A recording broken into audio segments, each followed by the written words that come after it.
What is treatment-related MDS, t-MDS, and treatment-related leukemia, t-AML?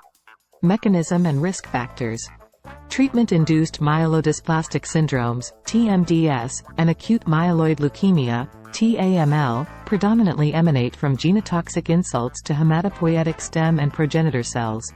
Therapeutic regimens involving alkylating agents or topoisomerase II inhibitors are especially notorious for their genotoxicity.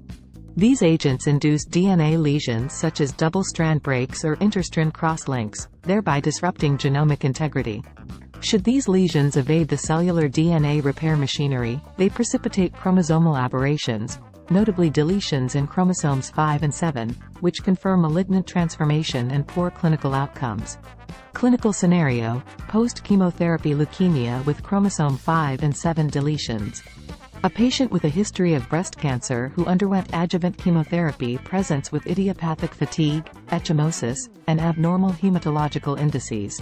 Cytogenetic studies confirm deletions in chromosomes 5 and 7, resulting in a diagnosis of treatment-related leukemia.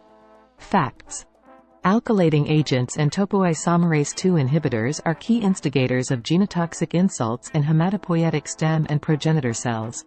Specifically, alkylating agents such as cisplatin, cyclophosphamide and chlorambucil can cause covalent DNA alkylation, leading to cross-links and strand breaks. Topoisomerase II inhibitors such as irinotecan and Etoposide can induce irreversible double-strand breaks by uncoupling the DNA scission and ligation steps during DNA replication.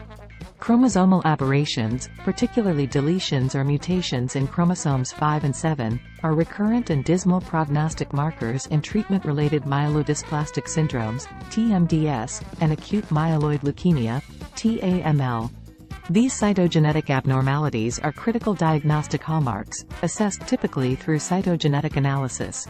Such chromosomal deletions are not only indicators of disease virulence but also correlate with chemo resistance.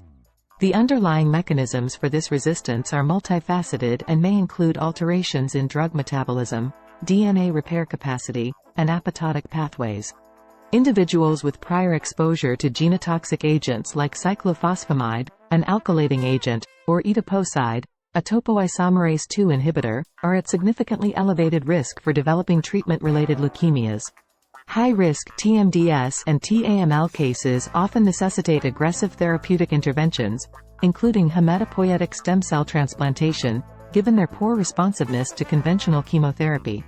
It is evident that the intricate interplay of genotoxic chemotherapy, chromosomal aberrations, and ensuing chemo resistance constitutes a complex therapeutic challenge in the management of t-MDS and t-AML. Drugs most likely to cause treatment-related leukemias. 1. Alkylating agents: cyclophosphamide, melphalan. 2. Topoisomerase II inhibitors: Etoposide, doxorubicin. 3. Antimetabolites: methotrexate, 6-mercaptopurine. Statistics. 1. Therapy-related leukemia constitutes approximately 10% of all AML diagnoses. 2. Patients exposed to alkylating chemotherapy or topoisomerase II inhibitors have an elevated risk for chromosomal aberrant t-AML. 3. It's estimated that 1–3% of patients treated for solid neoplasms or Hodgkin lymphoma may develop treatment-related leukemia. Where to find more information? For comprehensive clinical guidelines and peer-reviewed studies, consult the American Cancer Society or the National Cancer Institute.